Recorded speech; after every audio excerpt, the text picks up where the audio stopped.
Melchizedek has some good papers on religion, like 5 of them. Not paper 99 and on, and it starts out with the social problems of religion. All these paragraphs are great paragraphs, very uplifting. So I'll just read the comment. Religion achieves its highest social ministry when it has least connection with the secular institutions of society. It's going to sound kind of technical and a little bit dry, but it's really good information, all 5 of these papers. In past ages, since social reforms were largely confined to the mortal realms, religion did not have to adjust its attitude to extensive changes in economic and political systems.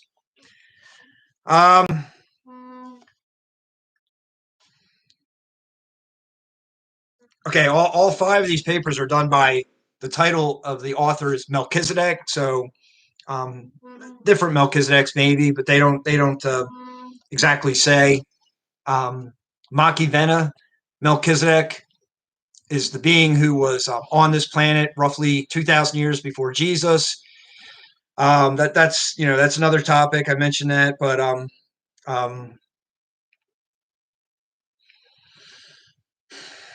religion must become a forceful influence for moral stability and spiritual progression, functioning dynamically in the midst of these ever-changing conditions and never-ending economic adjustments. I don't know.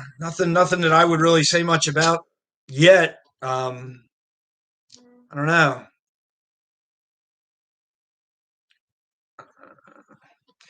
Religion can be kept free from unholy secular alliances only by a critically corrective philosophy, etc., etc.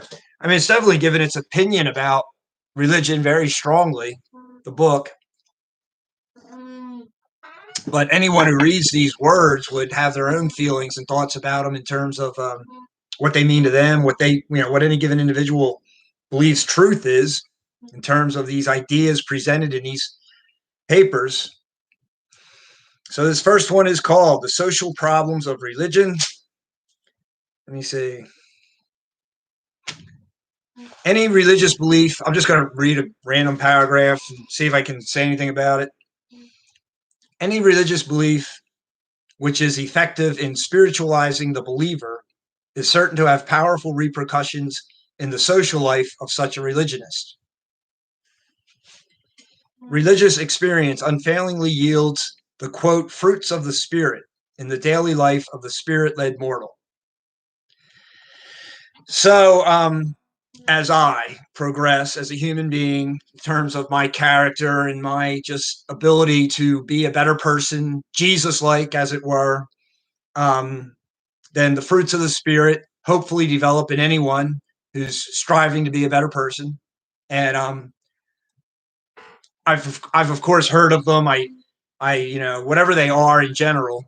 I'm not real. I don't know the Bible really well, but the one that comes to mind is long suffering, because patience and long suffering, like no matter what my problems are, feel my feelings, be able to observe, don't have to do something per se, like really be able to do long suffering without any words or actions. That's I don't know. I think of that one because that one is just so important, and I don't know. It feels really good to practice long suffering, I think is my point. If I practice long suffering in terms of anything that's going on in my life that's difficult, I'm happier for it. So that's primitive man made little effort to put his religious convictions into words. His religion was danced out rather than thought out. So in the progression of man, as we look at the world today,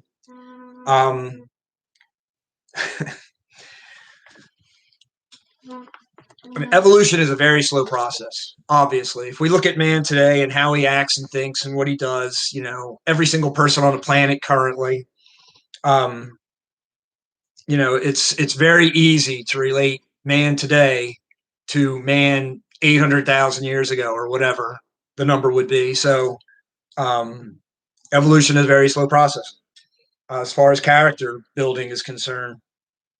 Um,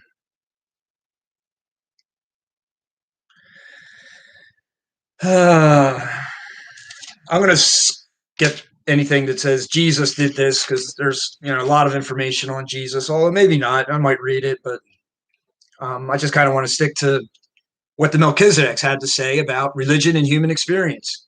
Um, Religion's contribution. Religion inspires man to live courageously and joyfully on the face of the earth. It joins patience with passion, insight to zeal, sympathy with power, and ideals with energy. So, the book's just well written as far as then everybody has to take these ideas and decide what they mean to themselves. But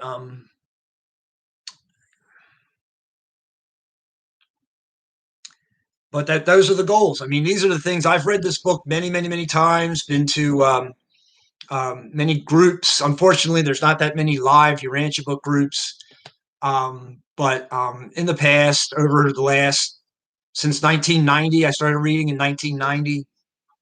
So over all that time period, at times I've had access to actual groups and discuss the book. And so, it's a question of letting these ideas sink in over time and just working on them to do them, live courageously and joyfully by understanding what that means for me in every way, what should I think, do, and say that'll be happy, joyous, and good in the next moment. And hopefully that's what everyone would want to be doing, is figuring that out for themselves as they go through life. So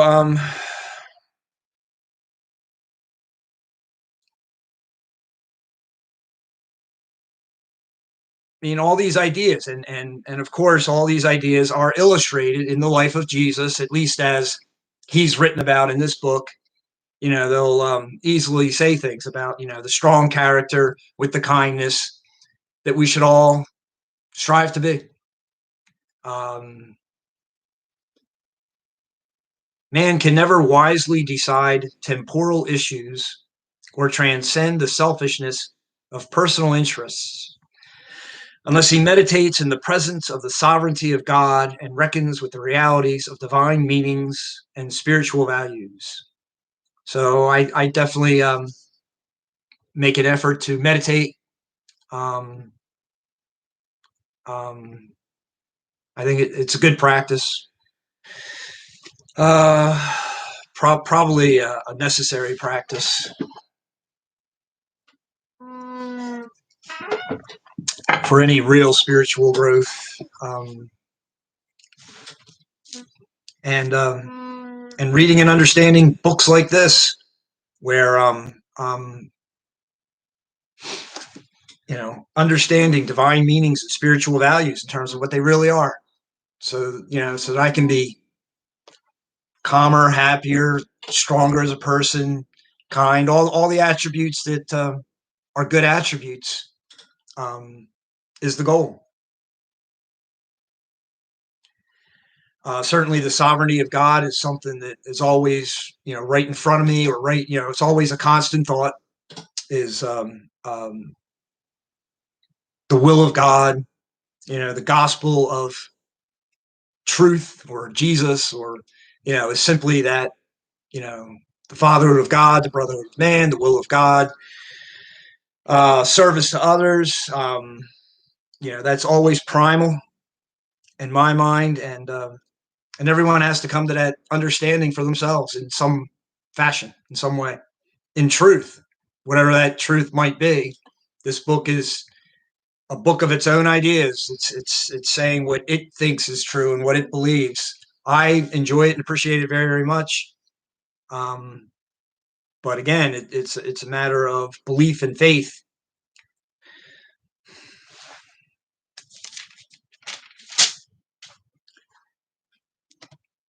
Religion and human experience. The experience of dynamic religious living transforms the mediocre individual into a personality of idealistic power. So, that's the goal, is to be vibrant, to be strong, mentally, emotionally, to be really present, to, speak strongly, to, you can also be soft and kind, but you have to also be able to be vibrant, truly with a presence, with an aliveness, with a kindness, all at the same time. Um, and that's the goal for anyone. And religion ministers to the progress of all through fostering the progress of each individual, and the progress of each is augmented through the achievement of all. So just believing in and understanding these kinds of ideas, that, the greatest among you shall be the servant of all, and really try to live that as logically and as best as I can, you can, as best as someone can understand the concept and truly live it.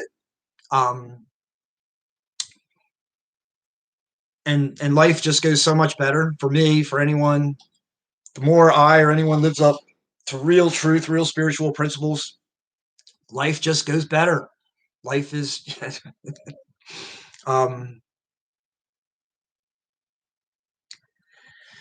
so yes, I have to be concerned about each and every individual in existence. The Course in Miracles talks a lot about that. I would say then that A Course in Miracles talks about special relationships where, I like and enjoy and appreciate these people. I don't like and enjoy and appreciate those people or these people. And that just cannot be, if, in order to grow as a being, that cannot be the attitude. It has to be, my best for anyone at any time, anywhere.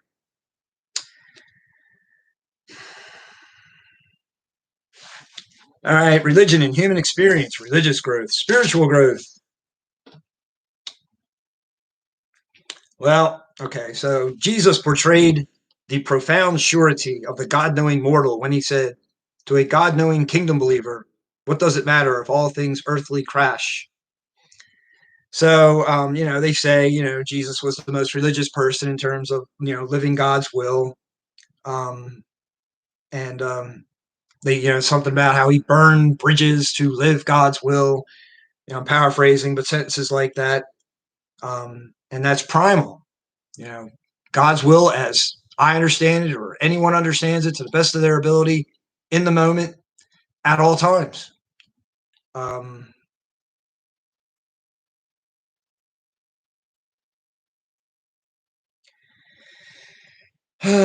So what does it matter if all things earthly crash? I simply live in the moment, for God, in God, with God, no matter what's going on in my life, living in the moment, always focused on God's will in the next moment, always. It just has to be a habit, a preoccupation, a concept of mind that I always have with me.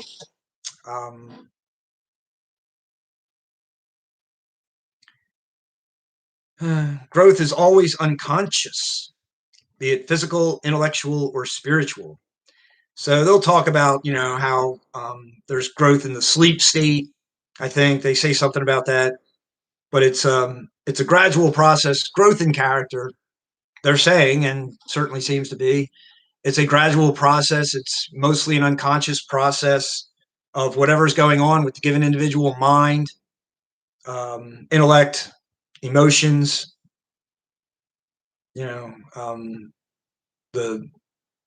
some good books out there. I think the Seth books maybe and others talk about, thoughts are real. We can't see them, but there's a realness to them. Thoughts making up beliefs, making up how we think, act, and do. And it's important to live in God's will.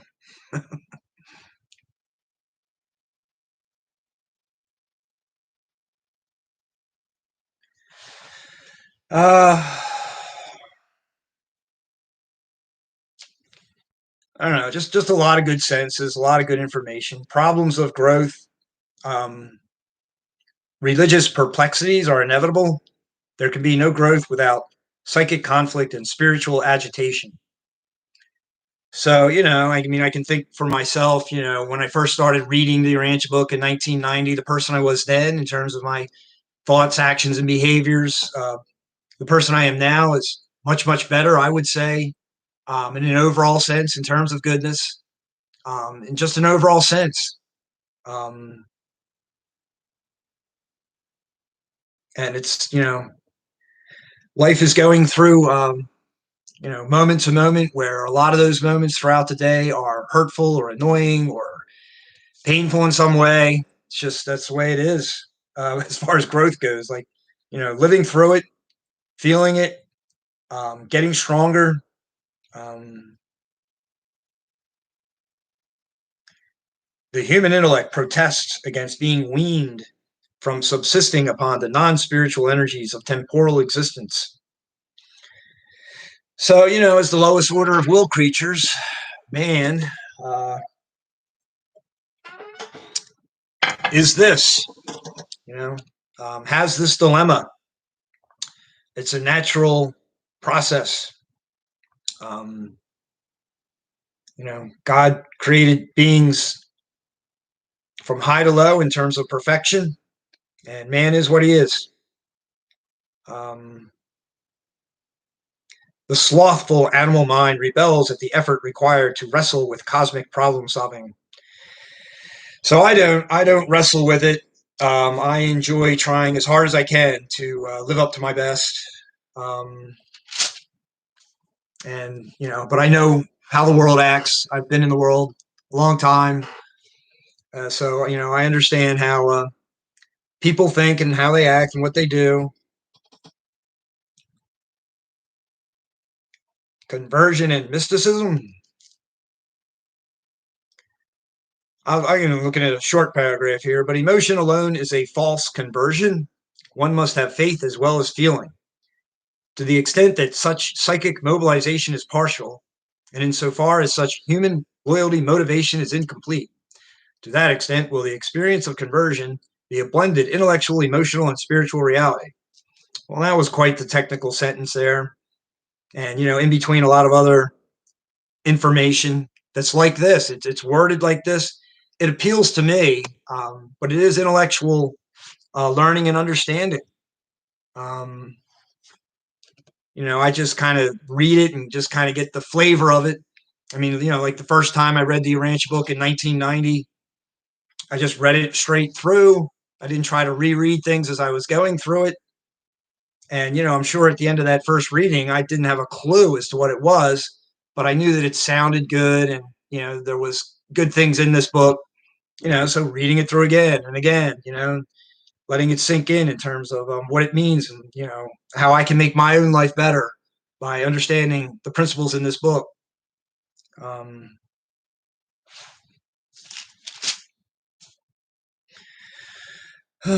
Marks of religious living. Well, they are going to quote some Bible stuff in this, so that's a good thing, I guess. Well, it's a good thing. Such religionists are like the Apostle Paul, who said, "I am persuaded that neither." We know the quote. So, you know, but perfection in God's will, growth in that um, is a process, and really feeling it, knowing it, being it, doing it in terms of love, what it really is, as God would have it be for me or for anyone, or society as a whole, things of this nature. It's a process.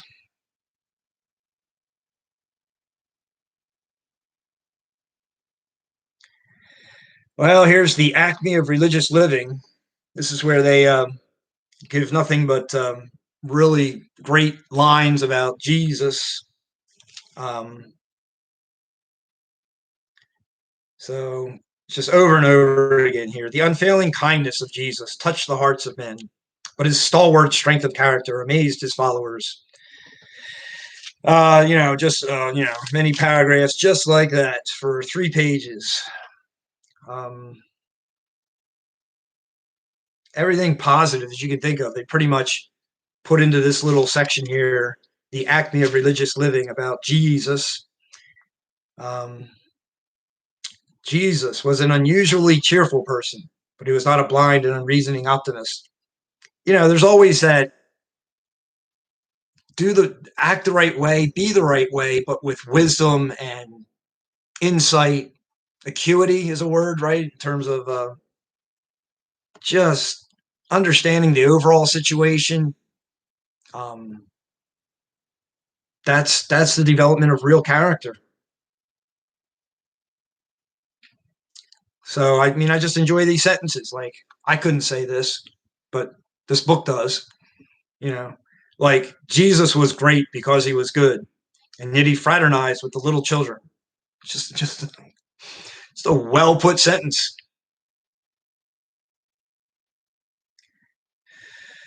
Okay. Real nature of religion. So 101, 102, 103, I think, is what I would talk about. True religion.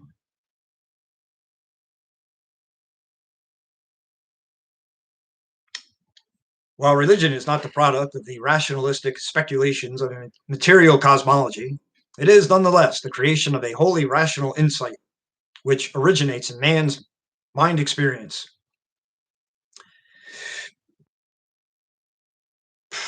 I don't know how often we still use the word cosmology, but I'm sure it's a current term. My vocabulary is okay, and as far as like my personal vocabulary,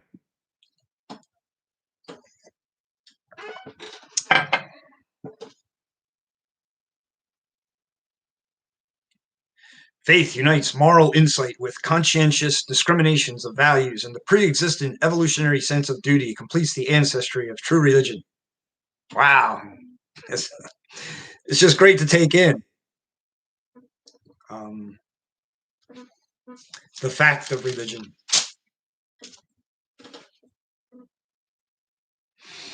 So it'll give its opinion about absolutely everything in this book as concerns humans and what humans have and do. So, science ends its reasoned search in the hypothesis of a first cause. Religion does not stop in its flight of faith until it is sure of a God of salvation.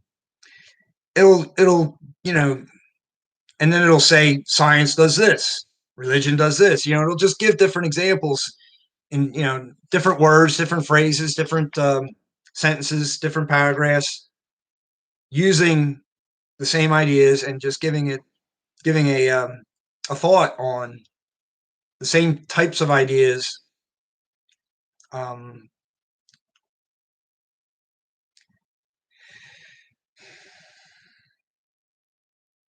You can't sum it all up in a sentence. Or even if you can, it's still helpful to have other sentences to kind of understand what all the sentences mean, get an overall understanding.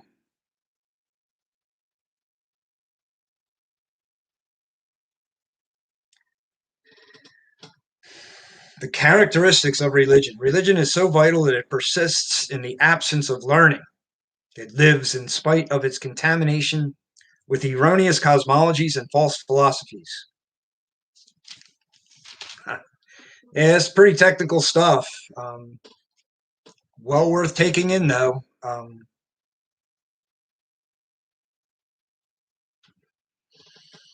Truth. The limitations of revelation. Truth is always a revelation, auto-revelation, when it emerges as a result of the work of the indwelling adjuster. Epical revelation, when it is presented by the function of some other celestial agency, group, or personality. So, you've got regular revelation, which would be the ordinary growth of any given person, I guess. They'll talk about that. They'll put it in their own words, of course. I'm paraphrasing in some way, but whatever they mean by auto revelation in terms of the indwelling adjuster, the thought adjuster, always guiding the human in terms of the perfect will of God, sort of an automatic action by the thought adjuster. They differentiate ordinary revelation from epical revelation when it's given by a being other than a human, in terms of information.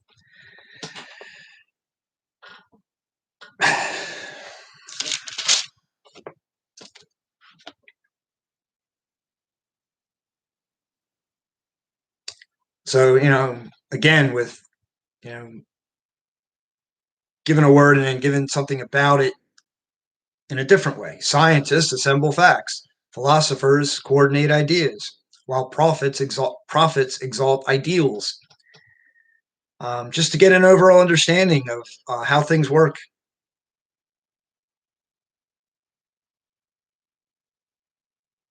Progressive religious experience. Moral will embraces decisions based on reasoned knowledge, augmented by wisdom and sanctioned by religious faith. Such choices are acts of moral nature and evidence the existence of moral personality, the forerunner of urantia, personality, and eventually of true spirit status.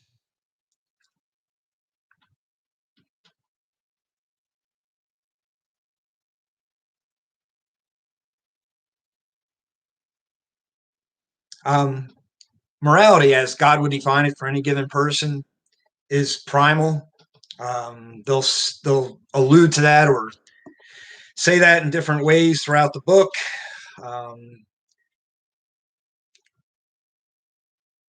so, living a good life in terms of real goodness is essential to growth as a being. Um, and then there's a line in here that whoever I am or you are, whoever anyone is, when they die, that's exactly how they start out after death, when they're raised from the dead, as far as their mental, emotional, spiritual beingness, person, progress, whatever. That's you pick up right where you leave off in terms of who you are as a person. So there's at least one line in the book about that, probably more. Um, so that's prior to the Morancha beingness, and progress through the Morancha as defined in this book here until true spirit status. There's lines in the book here about spirit forms are real, just like a human body is real. All the different spirits out there, phenomenally different types, kinds, different beings of different orders of all kinds in terms of being spirits. Each has a form. So they never describe the form, but they say that all spirit beings have forms of some kind.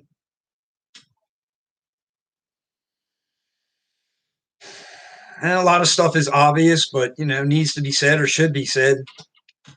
So animals have knowledge, but only man possesses wisdom capacity.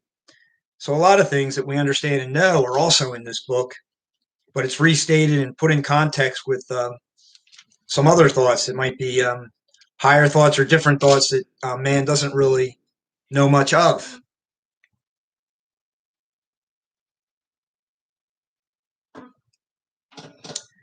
The faith of Jesus pointed the way to finality of human salvation to the ultimate of mortal universe attainment, since it provided for various things here. 7 things. They all start with salvation.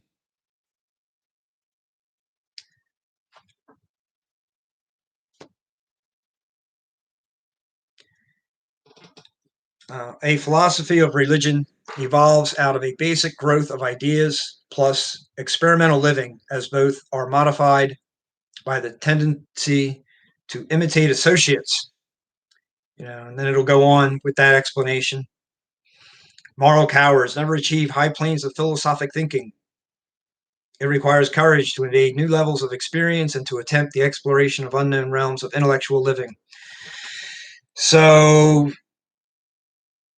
whatever one believes is one's highest moralness, you have to do it. If you want to truly find deep peace, deep joy, real happiness, things of this nature,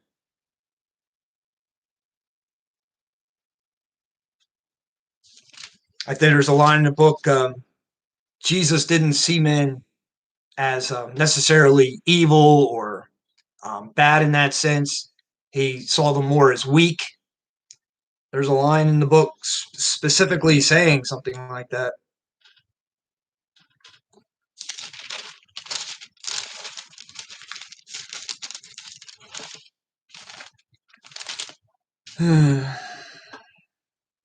Faith and belief, religion and morality.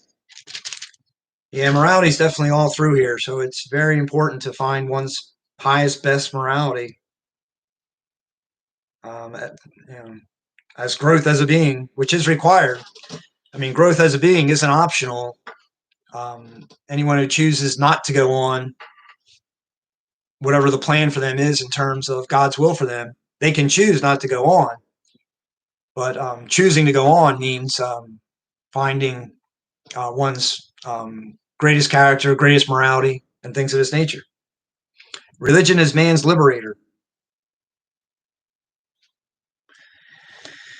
The purpose of religion is not to satisfy curiosity about God, but rather to afford intellectual constancy and philosophic security, to stabilize and enrich human living by blending the mortal with the divine, etc.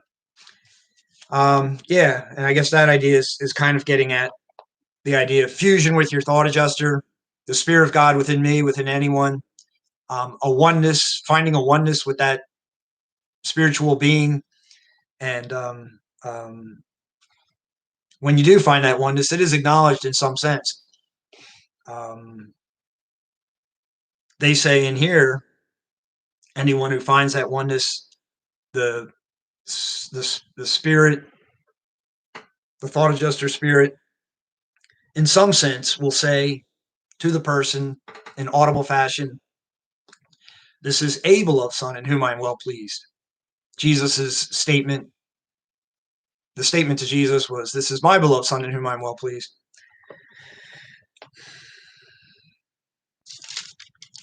Those are, I don't know, points that stand out in the Urantia book.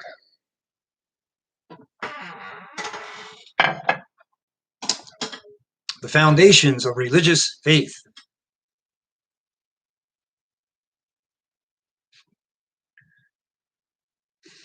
I mean, some of this is, real intellectual, technical sentences, paragraphs. Other of it is, a little easier in terms of the ideas to read and understand. And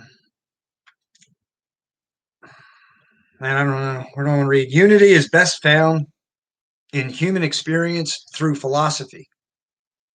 And while the body of philosophic thought must ever be founded on material facts, the soul and energy of true philosophic dynamics is mortal spiritual insight.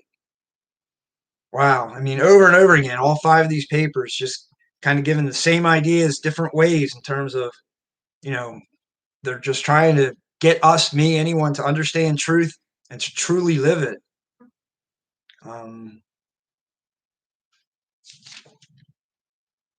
Religious desire is the hunger quest for divine reality. So I certainly believe I have that, the hunger quest to be perfect, to live perfectly in God's will, to have a beneficent, happy character in terms of my thoughts, beliefs, and actions. And everyone has that to some degree, I'm sure. But the greater that desire is, the happier that person will be.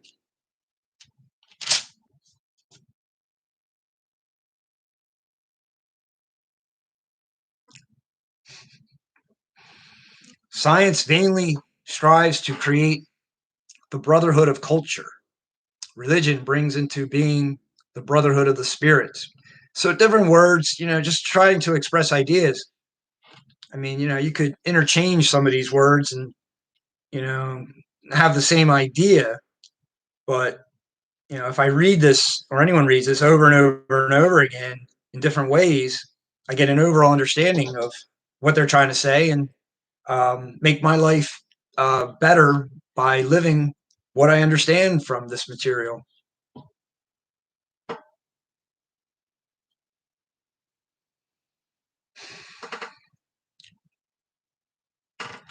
Philosophy strives for the brotherhood of wisdom. Revelation portrays the eternal brotherhood, the paradise core of the finality. So the eternal brotherhood is when we're finaliters. We've achieved paradise, Havona, the universal Father, the other two persons of the Trinity. Um, there's a brotherhood amongst all finaliters.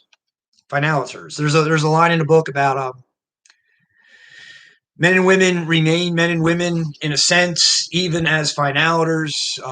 We will have each other to intrigue and love and care for, et cetera, through all eternity. So differences in terms of men and women remain even as a finaliter, even after having achieved the highest state a mortal can achieve. Well, at least that and/or a mighty messenger is described in this book. I say, what we got here for the last paragraph? The certainty of religious faith, the evidences of religion. The God-knowing individual is not one who is blind to the difficulties or unmindful of the obstacles which stand in the way of finding God. So for me, for anyone, it's not the easiest process, right? So as many times, paper 103, the reality of religious experience. Well, anyway, the previous paper ends it with, and that is religion, even the highest, yet revealed in the universe of Nebadon, the earth life of Jesus of Nazareth. So they'll always, throughout the book, note how Jesus's life applies to whatever topic they're talking about, in terms of the greatness of his character during his life, in his life.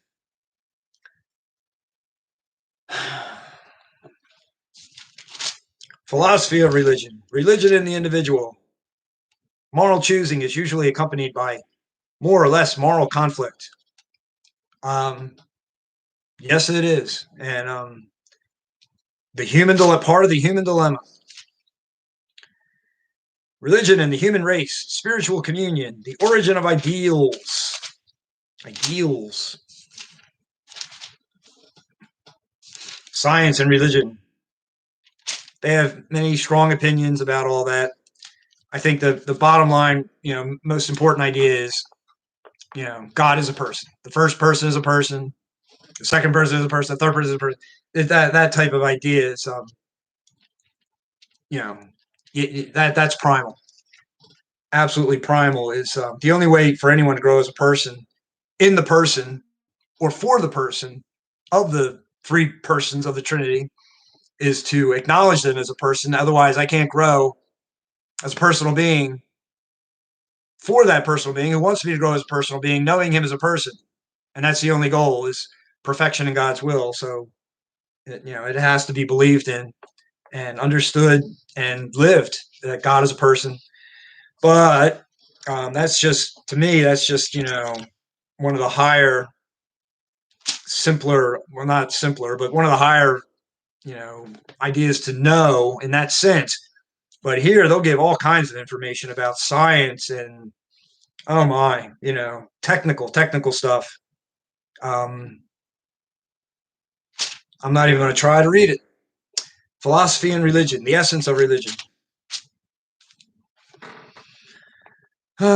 Faith leads to knowing God, not merely to a mystical feeling of the divine presence.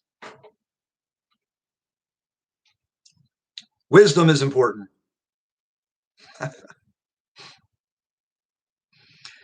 All right, so all these papers were presented by Melchizedek, the highest son in this local universe. So for this chat part 3 about the history of this planet, the highest sons in this local universe, do many of the papers. The first part about the super universe and God and other things of that nature. I suppose many of those papers were done by the highest authority in the super universe that can give that type of information to man. So Melchizedek's understand man extremely well, and they are the highest beings in this universe after the Creator Son himself, Jesus of Nazareth.